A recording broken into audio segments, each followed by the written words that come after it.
السلام عليكم ورحمة الله وبركاته. بإذن الله دي هتكون أول محاضرات مادة الأناتومي مع دكتور جراي. أعرفكم بنفسي الأول، أنا دكتور جراي أو أخوكم زياد. إن شاء الله أكون معاكم في مادة الأناتومي والإمبريولوجي ونسهلها قدر الإمكان. الحمد لله دي مش أول مرة أشرح، لا أنا شرحت كتير جدا جدا جدا فوق ما تتخيل يعني. منهج الجنرال أناتومي ده شرحته لطب كفر الشيخ حكومي وأهلية والدلتا وجامعات تانية كتير، فالحمد لله يعني إن شاء الله إن شاء الله هتطلع فاهم وحافظ كل كلمة، بل إن هتكون فاهم المنهج أكتر من غيرك بإذن الله. وإن شاء الله مع بعض نقدر نجيب A+، ولو في أعلى من A+ هنجيب أكتر من كده إن شاء الله في مادة الأناتومي. طيب إزاي يا دكتور نذاكر ونفهم مادة الأناتومي كويس؟ مادة الأناتومي مش مادة عبارة عن معادلات، أو مش مادة عبارة عن تفاعلات أو هرمونات أو كلام من ده. مادة الأناتومي عبارة عن تخيل. مادة الأناتومي لو تخيلت الحاجة اللي موجودة في جسمك، لأن الحاجة دي موجودة في جسمك، لو تخيلتها صح هتعرف إنك تحل أناتومي. الموضوع عبارة عن إيه؟ عبارة عن إنك تشوف رسومات كويسة، إن شاء الله أكون مظبط لك رسومات كويسة في الورق بتاعي. تشوف شرح 3D من كذا برنامج، معايا كذا برنامج بشرح منه إن شاء الله هيكون مفيد ليكم، وده هيحببك جدا في المادة. فالمادة مش هتبقى عبارة عن شوية كلام كده تقعد تحفظه، لا انت هتفهم الكلام وتستوعبه كويس جدا بإذن الله. تعال نبدأ مع بعض في أول محاضرة من المادة. انت كواحد لسه بتاخد مادة الاناتومي دي، فأنا عايزك تعتبرها كأنك لسه طفل صغير. طيب ايه الفكرة؟ الطفل الصغير اللي لسه مولود ده او البيبي او اي حاجة لما بيكون لسه مولود، بعد شوية بنبدأ نعلمه الكلمات، يبدأ يتعلم ازاي يتكلم، يبدأ يتعلم كلمات بسيطة. بعد كده يبدأ يتدرج يتدرج يتدرج لحد ما يقدر يقول جمل وهكذا. فانت في الاناتومي طبيعي جدا ان اول محاضرة عندك تكون عبارة عن ايه؟ عبارة عن الاناتوميكال ترمينولوجي، الكلمات اللي بتوصف بيها التشريح بتاع الجسم. تمام؟ طيب في البداية بيعرفك بعلم الاناتومي. سيبك من التعريف الموجود ده، علم الاناتومي هو علم وصفي descriptive science. تمام؟ بيوصف شكل الجسم. هل هو بيوصفه تحت الميكروسكوب ولا بالعين المجردة؟ لا، هو بيوصفه بالعين المجردة، جروس. احنا بنوصف الحاجة اللي احنا بنشوفها. تمام؟ طيب طبعا ليه انواع كتير او في حاجات كتير تندرج تحت الاناتومي. يعني في الجروس اناتومي، في السيرفيس اناتومي، في ال اسمه ايه ده، الهيستولوجي اصلا يعتبر جزء من الاناتومي ولكنه اتفصل لوحده علشان ده بجزء بيحتاج ميكروسكوب وكده. تمام؟ تعال نبدأ. أول حاجة هو يعني الإنسان ده موجود الحمد لله في كل حتة، في إنسان موجود في أمريكا، في إنسان موجود في أوروبا، في إنسان في مصر، في إنسان في السعودية. احنا عايزين نوصف الإنسان ده بنفس الشكل. طيب إزاي أنا هوصف نفس الإنسان ده بنفس الشكل؟ يعني مثلا ممكن عالم مثلا جه يعمل علم الأناتومي بتاعه في أمريكا، فقال لك أنا هوصف الإنسان ده وهو نايم. واحد تاني قال لك أنا هوصف الإنسان ده وهو بيتمشى. واحد تاني قال لك أنا هوصف الإنسان ده وهو قاعد. ما ينفعش الكلام ده، احنا لازم نثبت ريفرنس. لازم نثبت ريفرنس نقدر نرجع له عشان نعرف نوصف الانسان. ليه؟ لان في كل وضع من الاوضاع دي ممكن ترتيب الاعضاء وشكلها يكون مختلف عن بعضها. تمام؟ فلازم نثبت وضع تشريحي اناتوميكال بوزيشن نقدر نوصف من خلاله. ودي هي اول حاجه هنتعلمها في ماده الاناتومي، الاناتوميكال بوزيشن. ايه هو الاناتوميكال بوزيشن ده؟ ده وضع ستاندرد، وضع متعارف عليه دوليا بنوصف من خلاله جسم الانسان. لازم يكون فيه شويه كاركترز معينه في الجسم عشان نعرف نوصفه بالشكل ده. اول حاجه الانسان لازم يكون واقف، ذا بادي ستاند او ان اريكت بوزيشن. اريكت بوزيشن ده يعني واقف كده على حيله. تاني حاجه لازم النك تكون اكستندد. ده لو انت بتسمع شرح خارجي او بتسمع اي مصدر تاني بيكون في بعض التفاصيل اللي هي ايه مختلفه شويه، حاجه زياده حاجه اقل، ولكن ايه هو حاجه معروفه دايما يعني ان هو بيكون حاجات ثابته يعني. النك بتكون اكستندد. يعني نك اكستندد، نك اكستند يعني انت باص قدامك كده، مش باصص تحتك ولا مرجع دماغك لورا وهكذا. تمام؟ طيب تاني حاجه الفيس لازم يكون باص قدام، ما ينفعش انت تكون باص للجنب، ما ينفعش انت تكون نك اكستندد بس انت باص يمينك او شمالك. تمام؟ تالت حاجه لازم الارم تكون adjacent to each side، لازم تكون حاطط دراعاتك جنبك. تمام؟ والبالم فيسنج فورورد. يعني ايه البالم فيسنج فورورد؟ هل في فرق بين ان انا البالم بتاعي يكون باص لقدام وباص لورا؟ البالم في حاله ان هو فيسنج فورورد دي بنسميها السوباين بوزيشن. اعرف المعلومه دي عشان هتتكرر معانا قدام. كده البالم بتكون ان سوباين بوزيشن. تمام؟ طيب اخر حاجه معانا وهي ان الفيت اللي هي الاقدام لازم تكون على الجراوند. ما ينفعش تكون رافع رجليك، ما ينفعش تكون مبعد رجليك عن بعضها بالشكل ده، لا لازم يكونوا الاثنين على الارض ويكونوا قريبين من بعض. ده هو الاناتوميكال بوزيشن. طيب البادي ممكن يكون ليه different position نوصف من خلالها، ولكن دي مش الأوضاع التشريحية، دي variation من خلالها. يعني مثلا في بعض العمليات لما بنيجي نعملها لازم الإنسان أو المريض يكون سوباين بالشكل ده، في بعض العمليات لازم يكون برون بالشكل ده، في بعض الأشكال التانية والأوضاع التانية زي اللايثوتومي بوزيشن اللي هو وضع الولادة بيكون شكل مختلف خالص يعني. فدي بعض النبذة البسيطة عن الحاجات دي. مثلا السوباين بوزيشن ده لو هنتكلم عن الجسم كله، خد بالك انا دلوقتي بكلمك عن الجسم كله. الجسم كله في حالة السوباين لازم يكون نايم على ظهره، the person lie on its back، تمام، والفيس باصص فين؟ باصص لفوق. طب العكس في البرون، عارف انت في لعبة بابجي لما يقول لك اعمل برون او انزل على الارض، البرون بيكون عامل ازاي؟ البادي او البيرسون لاي اون اتس بيلي او اللي هي الابدومين، والفيس بيكون باصص ايه؟ يكون باصص داونورد، تمام. طيب عارف انت لو مسكت اشعه هتشوف عامله ازاي؟ مثلا لو مسكت اشعه كده واحد عامل اشعه مثلا على الصدر، هتلاقي حاجه عامله بالشكل ده، وهتلاقي في هنا مقطع يعبر عن الرئه، وهنا مقطع بيعبر عن الرئه، وفي بعض الحاجات اللي جواها. والسي تي مثلا او اللي هو الاشعه بتبقى عماله تنزل تنزل تنزل كده، وبتجيب لك اشكال مختلفه او اماكن مختلفه ومقاطع مختلفه من الرئه، صح؟ اهو دي كلها عباره عن ايه؟ عباره عن anatomical planes بنقدر نوصف من خلال الحاجه. لو احنا عايزين نعمل فيجواليز كده ونشوف الحاجه بشكل تفصيلي، فاحنا بنحتاج نوصف البلين. من الاخر البلين ده عباره عن هتقطع ازاي؟ انت هتقطع جسم الانسان ازاي؟ والله انا جبت جسم الانسان ده، بص، رحت مقطعه كده طرنشات طرنشات طرنشات بالشكل ده، حتت كده من اليمين للشمال، فده بنسميه الساجيتال بوزيشن. طب والله لا، ده انا جبت جسم الانسان ده قطعته من قدام لورا، فده بنسميه كرونال بوزيشن. لا طب انا هعمل حاجه تانية، انا هجيب جسم الانسان ده واقطعه من فوق لتحت او من تحت لفوق، اي حاجه، فدي بسميها ايه؟ بسميها ترانسفيرس بوزيشن.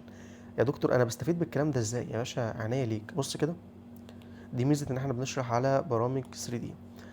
شايف انت الشكل ده اللي كنت لسه بقول لك عليه؟ ده عباره عن ايه؟ ده عباره عن ترانسفيرس بوزيشن. مثلا في الرئه، لو دكتور بيعمل اشعه على الرئه عايز يشوف فيها تليف ولا فيها ايه، فهو بيحتاج ان هو يبص على كذا مقطع، ترانسفيرس، ساجيتال، اي حاجه، تمام. طيب تعال نبص على شكل او مقطع اخر. بص كده، ده مثلا ساجيتال، بتجيب الحاجه من اليمين للشمال، من اليمين للشمال بالشكل ده. طيب تعال نبص على اخر مقطع عندنا اللي كنت قايل لك عليه، اللي هو الكورونال. الكورونال بتجيب الحاجه من قدام لورا، من قدام لورا. بص كده، بص، بص على الحاجه كده من قدام لورا، هيوريك حاجه تانية او مقطع تاني اهو.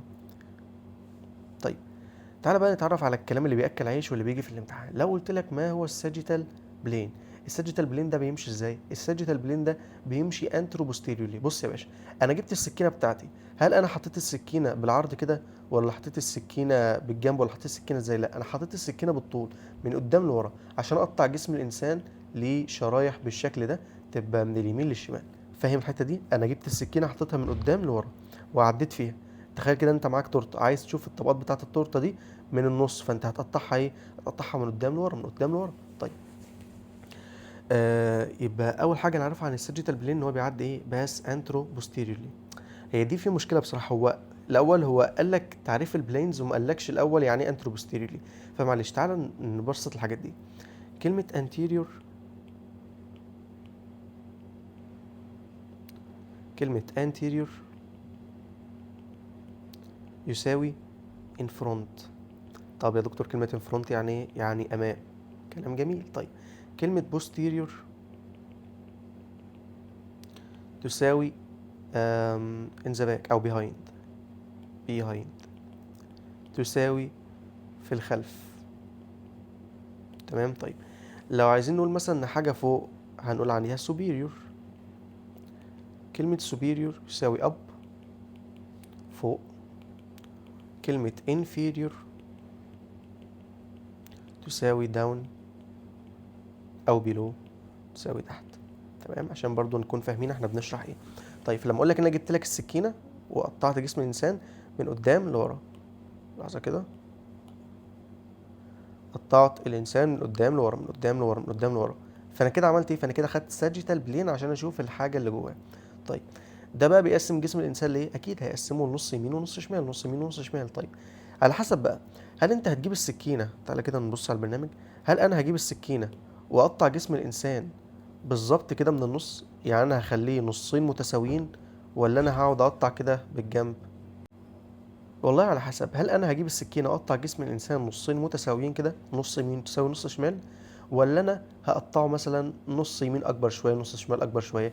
لو قطعته نصين متساويين اللي انا كتبت لك عليه واحد ده بنسميه ميد ساجيتال. ميد ساجيتال يعني يعني ساجيتال في النص بالظبط، ده يقسم جسم الانسان لنصين متساويين، تو ايكوال هافز، تو ايكوال هافز، نصين متساويين. طيب لا والله، ده انا عملت اللي هي رقم اتنين دي وقطعته نص يمين اكبر من نص شمال شويه، فده بنسميه بارا ساجيتال. طب يا دكتور انت فهمتني كلمه ساجيتال، يعني ايه كلمه بارا؟ كلمه بارا يعني موازي. لما اقول لك بارا سيتولوجي، بارا سيتولوجي يعني الكائنات اللي بتعيش جنبنا، الكائنات البارازيتس اللي بتعيش موازيه لجسمنا. لما اقول لك مثلا بارا ساينس يعني دي علوم ما وراء الطبيعه والحاجات دي، تمام. طيب فالبارا ساجيتال ان ايكوال هالفز، تمام، نصين غير متساويين، تمام. ارجو الحته دي تكون واضحه. والبارا ساجيتال او البارا ميديان بلينز هو ده عباره عن ساجيتال، انت قطعت الجسم الانسان من قدام لورا انترو بوستيريورلي زي الفل، وباراليل لبعض او باراليل للميد لاين، ولكنهم ايه؟ نوت ايكوال هافز، نوت ايكوال هافز. طيب الكورونال يا دكتور، الكورونال ده عامل ازاي؟ تعال نبص عليه، بسيطه خالص. والله انا جبت السكينه، تمام، ومشيتها بالشكل ده، مشيتها بالشكل ده، مشيتها بالشكل ده. هو انا مشيت السكينه كده منين؟ انا مشيت السكينه من يمين للشمال، من اليمين للشمال، تمام. فده بنسميه ايه؟ كورونال. طيب الكورونال ده بيقطع الجسم الانسان لايه؟ حته قدام حته ورا، حته قدام حته ورا، وهكذا، تمام. يبقى divide the body into ايه؟ anterior and posterior parts. كلام جميل جدا جدا. طيب أم، ماشي، يعني في كلام بقى انت عارف اللي هو الكلام اللي باكلش عيش، بيقول لك بريبنديكولار تو ساجيتال بلين. بصراحه انا قريت الداتا بتاعتكم، في حاجات انا مستغرب، الكلام ده مش مهم جدا، مش مهم بربع جنيه في الطب ولا في الاناتومي ولا في اي حاجه، بس ما علينا نبقى عارفينه. يعني ايه بريبنديكولار للساجيتال بلين؟ يعني عمودي على الساجيتال بلين، تمام. طيب يعني مثلا ده كده الساجيتال وده كده الكورونا بيكون عمودي عليه. طيب اخر حاجه الترانسفيرس، الترانسفيرس برضو بيكون بريبنديكولار للساجيتال بلين ولكن بشكل اخر، يعني عارف انت اللي هي الاكس والواي والزد هم عاملين زي كده برضو. طيب الترانسفيرس او الهوريزونتال او الحاجات دي بتكون عباره عن ايه؟ عباره عن ان انا جبت جسم الانسان كده قطعته من قدام لورا، من قدام لورا، من قدام لورا، من قدام لورا. طب انا قطعته من قدام لورا ليه؟ عشان اعمل ايه؟ عشان اعمل upper and lower half اللي هي هتساوي superior او inferior. كلام بسيط جدا، يعني لحد دلوقتي ده كلام بسيط. اقول لك كمثال، البلين ده ممكن يقسم جسم الانسان في اي حته، يعني انا مثلا براحتي، انا مثلا عايز اعمل البلين ده كده، يبقى دي حته فوق وحته تحت. عايز اعمله كده، عايز اعمله في اي حته في جسم الانسان عادي.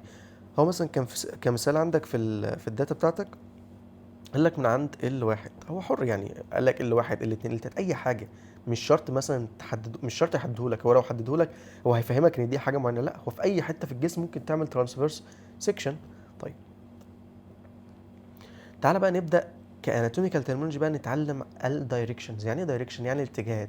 انا عايز اقول ان جسم الانسان ده فيه برين وفيه هارت، مين اللي فوق؟ البرين فوق والهارت تحت. يعني مثلا اكيد يعني انت عارف ان المخ بيكون موجود هنا، ومثلا الهارت هيكون موجود هنا، ده اكيد ده مش شكل الهارت يعني، بس انا ارسم لك اي حاجه يعني، تمام. طيب فانا لما احب اوصف بالعربي مثلا هقول ان الدماغ فوق والقلب تحت. طب بالانجليزي هقول ده مثلا اب، او ده ابر، وده لور.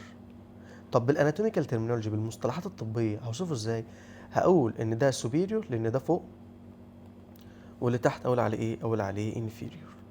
كلام جميل جدا. طيب انا عايز اقول ان مثلا عين الانسان قدام، اكيد عينك قدام، فدي هتبقى ايه؟ دي هتبقى anterior، تمام.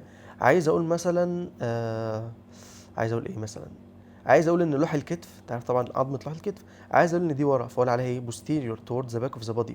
طيب جنب علم الاناتومي احنا بندرس علم تاني صغير كده شويه اسمه علم الامبريولوجي. علم ايه؟ علم الامبريولوجي. كلام جميل. في الامبريولوجي ده الطفل بيكون عايم في البحر حرفيا، عايم في الامنيون، في السائل الامنيوسي. فما ينفعش ان انا اقول عليه انتيريور ولا بوستيريور، ما هو كل شويه كده كده ملوش وضع تشريحي، كل شويه بيتحرك مكانه. فاخترعنا له شويه مصطلحات عشان نعرف نوصف الشكل بتاعه. مثلا الحاجه اللي ناحيه راسه بنقول عليها كرينيال اللي هي ايه؟ towards head. طيب الحاجه اللي ناحيه رجله بنقول عليها ايه؟ كودال. الحاجه اللي ناحيه بطنه بنقول عليها فينترال. الحاجه اللي ناحيه ظهره بنقول عليها دورزال. اي ظهر هو دورزال، اي ظهر هو ايه؟ هو دورزال، تمام. طيب ظهرك دورزال، ظهر ايدك دورزال، ظهر رجلك اللي هي الفوت يعني دورزال برضو، تمام. في حاجه بقى، لو جبنا مثلا جسم الانسان وجينا نبص كده على الهارت واللنج، تعالى نشيل العظم مش عايزينه، ونظهر القلب والرئه، مش عايزين كل ده. عايزين بس القلب. طيب مين اقرب لنص الجسم، القلب ولا الرئه؟ اكيد القلب، ده القلب بص معدي في نص الجسم تقريبا يعني، او اقرب لنص الجسم اهو. طب الرئه، الرئه لا، ابعد عن النص شويه. فعايزين برضو ندي لها مصطلحات، يعني مثلا لو انا عايز اقول مقارنه بالرئه دي، القلب اقرب لخط المنتصف. لو جبنا كده خط وقسمنا الانسان اللي هو الساجيتال او الميد ساجيتال، فالقلب ده اقرب للمنتصف. اقول عليه ايه؟ اقول عليه the heart is medial. تمام. طيب لو انا عايز اقول ان الرئه ابعد عن خط المنتصف، the lung is lateral. بس طبعا الكلام ده نسبي. يعني ايه؟ يعني انا مثلا بوصف القلب مقارنه بالرئه، وبوصف الرئه مقارنه بالقلب. انا عايزك تبقى فاهم عشان الكلام ده هيديك اساس وبيز قوي جدا في الاناتومي باذن الله. بص معايا كده. لو انا لو انا اظهرت الضلوع، معلش انا عايزك تبقى فاهم كويس. لو انا اظهرت الضلوع، بص كده معايا الضلوع، مين اللي ابعد عن خط المنتصف، الضلوع ولا الرئه؟ تعالى كده نزوم شويه. والله انا شايف ان الضلوع دي في الاخر خالص، دي بعيده خالص. في الحاله دي الضلوع هي اللي تبقى موست لاترال، هي اكتر حاجه بعيده. الرئه تبقى اقرب شويه، تبقى مور ميديال. طب القلب يبقى هو الموست ميديال. وصل لك الفكره؟ فلما اقول لك لاترال ولا ميديال مقارنه بايه؟ طيب اقول لك بقى مصطلح تاني مش محتاج اكون بقارن بين حاجه، سنترال وبريفرال. يعني ايه يا دكتور؟ يعني مثلا لو انا عايز اقول القلب ده في النص، ايا كان بقى هو نص بالنسبه لمين، هو لا هو في النص وخلاص. the heart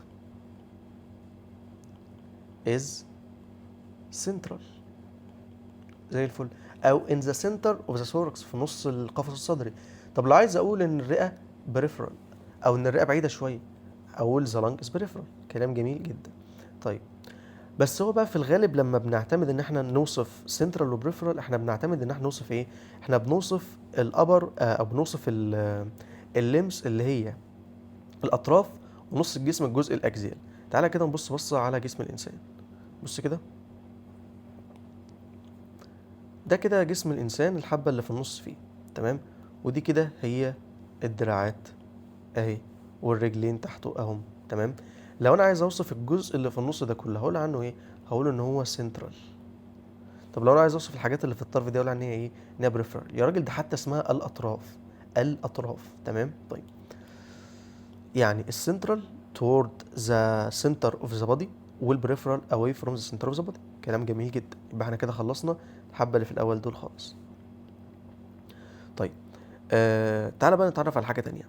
عارف انت لما واحد يقول لك التعويرة دي سطحية، خلاص الحمد لله ما تقلقش، لا ده جرح عميق شوية تقلق منه. ايه الفرق بينهم؟ كلمة superficial يعني حاجة أقرب لسطح الجسم، يعني ما لمستش الأعضاء اللي جوه. يعني مثلا واحد اتعور بسكينة، والله السكينة دي مجرد بس جرحت الجلد، جرحت السكين، ولا لا دي دخلت جوه عند المسلز، عند النيرف، عند الارتري، الحاجات العميقه اللي جوه دي. والله لو هي سطحيه سكين تبقى سوبرفيشال، لو هي عميقه ديب تبقى اثرت على ايه؟ تبقى اثرت على المسلز، البونز، النيرفز، الحاجات العميقه اللي جوه. تمام. فالسوبرفيشال near the surface of the body، او ممكن يقول لك near the skin. لكن الديب تحت، ابعد عن السكن. beneath the skin يعني away from the skin. طيب حاجه بره وحاجه جوه. مثلا في مثلا طبقتين مثلا بيحاوطوا الرئه، في طبقه اكسترنال وطبقه انترنال. الاكسترنال دي هي اللي بره، والانترنال دي هي ايه؟ هي اللي جوه. طيب لو عايزين نقول مثلا تخيل مثلا معايا ان القلب ده عباره عن بيراميد، او عباره عن هرم. فعلا القلب لما نيجي نوصفه ان شاء الله هنعرف ان هو اقرب لشكل الهرم. فالهرم ده بيكون ليه ايه؟ بيكون ليه قاعده، بيكون ليه بيز، وبيكون ليه ايبكس. فالحاجه اللي عند او ناحيه الايبكس هنسميها ايه؟ هنسميها ايبيكال.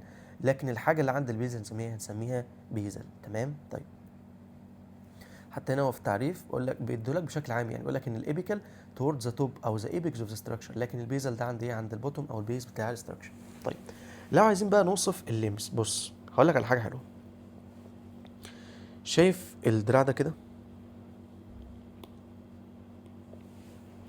الدراع ده فيه كام قطعه؟ لو قلنا ده كله على بعضه اسمه الابر ليمب. الابر ليمب ده فيه كام قطعه؟ ادي واحد، ادي اتنين تلاته، ادي واحد اتنين تلاته. مين في دول اقرب للجذع بتاع الجسم؟ والله هتقول لي ان ده اقرب. اقرب من مين؟ اقرب من ده. وده اهو اقرب من ده. تمام.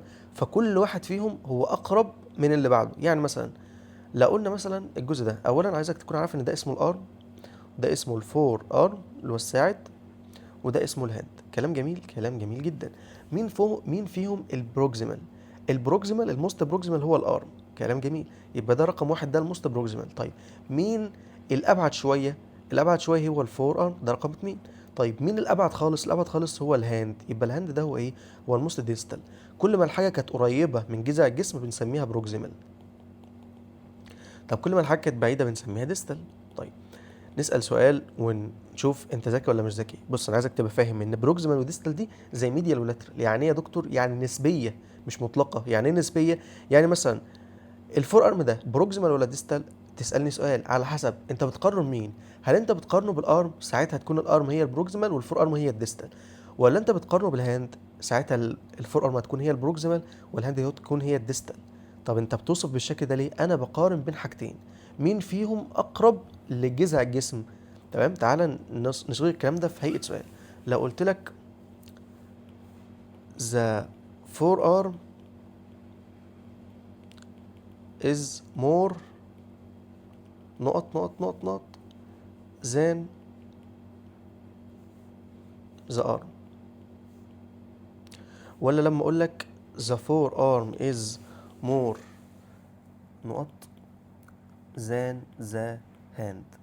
تعال نشوف الفور ارم مقارنة بالارم هي اقرب ولا ابعد. تعال نبص كده، احنا كنا مديين الفور ارم رقم 2 والارم رقم 1، يبقى الفور ارم مقارنة بالارم تبقى ايه؟ تبقى ديستال. كلام جميل. طيب الفور ارم تبقى ايه مقارنة بالهاند؟ احنا كنا مدين الفور ارم رقم 2، كنا مدين الهاند رقم 3، يبقى الفور ارم هتبقى ايه؟ الفور ارم في الحالة دي هتبقى مور بروكسيمال. تمام كده انت تكون فاهم مش حافظ، لان الاسئلة بتعتمد على الفهم. تمام. طيب اخر حاجة بقى شوية حاجات كده يعني بتوصف مقارنة بايه. بص تعالى معايا كده نشوف حاجة دلوقتي. عندنا شوية عظم في الجسم عايزك تكون عارفه. لو جينا نبص على العظمتين دول اللي في الساعد، العظمه دي اللي ناحيه اللاترال يعني ابعد عن منتصف الجسم، دي اسمها الريديوس. تمام. طيب الريديوس بتكون لاترال. عندنا هنا عظمه تانية اسمها النا، الالنا دي بتكون ميديال. قال لو عايز اقول ان حاجه دي اقرب للريديوس، اقرب للريديوس دي هنسميها ايه؟ هنطلع منها صفه نسميها ريديال. تمام. طب عايز اقول لحاجه في الفور ارم مثلا اقرب للالنا، فهنسميها ايه؟ هنسميها النر. تمام. راديال، لو انا عايز اقول ان حاجه دي راديال فدي بتكون ايه؟ اقرب للريديوس بون او على اللاترال سايد بتاع الفور ارم. والعكس بقى لو انا بقول عن حاجه دي النر، ان الحاجه دي اقرب للالنا او عند الميديال بتاع الفور ارم. نفس الكلام بقى انت كده فاهم. تعال نبص على ال ال الليج. عندنا عظمتين في الليج، عظمه صغيره خالص اسمها الفيبولا، وانت كده خلاص فهمت الفيبولا دي تبقى ايه؟ تبقى لاترال. طيب وعندك عظمه كبيره اسمها تيبيا، التيبيا دي انت خلاص فهمت ان هي تبقى ميديال. طيب شوف انت بقى ذكي، لو انا عايز اجيب صفه من الفيبولا هسميها ايه؟ هسميها فيبولار. ساعتها فيبولار دي معناها ايه؟ يا اما اقرب لعظمه الفيبولا او ناحيه اللاترال بتاع الليج. تمام. الجزء ده كله على بعضه اسمه الليج. طب لو انا عايز اقول ان حاجه دي صفه من تيبيا هسميها ايه؟ هسميها تيبيال. وهنا الحاجه التيبيال دي تبقى ايه؟ يا اما ناحيه التيبيا يا اما على الميديال سايد بتاع الليج. تمام. طيب تيبيا او تيبيال عند التيبيال بون او التيبيا بون او على الميديال سايد بتاع الليج. طب الفيبولار العكس بقى، الفيبولا تبقى على اللاترال سايد بتاع الليج. طيب لو انا عايز ان حاجه عند البطن بتاع اليد او عند راحه اليد او عند بطن القدم، عند بطن اليد تبقى بالمر، تبقى بالمر. طيب لو انا عايز اقول ان حاجه عند السول بتاع الفوت، بص كلمة سول قريبة من كلمة تربة. طب انت بتعمل ايه في التربة؟ بزرع فيها، فبلانت ان ذا سول. تمام. بلانت ان ذا سول عشان ما تنساش. فالبلانتر سيرفيس ده اللي هو ايه؟ ده اللي هو السول بتاع الفوت. كلام جميل جدا جدا. طيب وقلنا ان ظهر اليد او ظهر القدم هو الدورزال سيرفيس. فاضل بقى شويه مصطلحات، يعني كلام فعلا ملوش اي علاقه بالاناتومي ولا بالطب ولا اي حاجه، وكلام ما بياكلش عيش، بس مش عارف هم ليه حاطينه لكم في الداتا. ما علينا، خلينا نشرحه. لما اقول لك ان حاجه دي ليها اكسس ده هو محور، فعايز اجيب صفه منه بقول اكزيال. تمام. طيب طب كلام جميل، خلينا نشوف اللي بعده. لو قلت لك ان الحاجه دي ترانسفيرس، يعني ايه ترانسفيرس؟ ترانسفيرس دي يعني لو ده الاكسس، فالترانسفيرس بيكون عامل معاها زاويه 90 درجه عمودي عليه.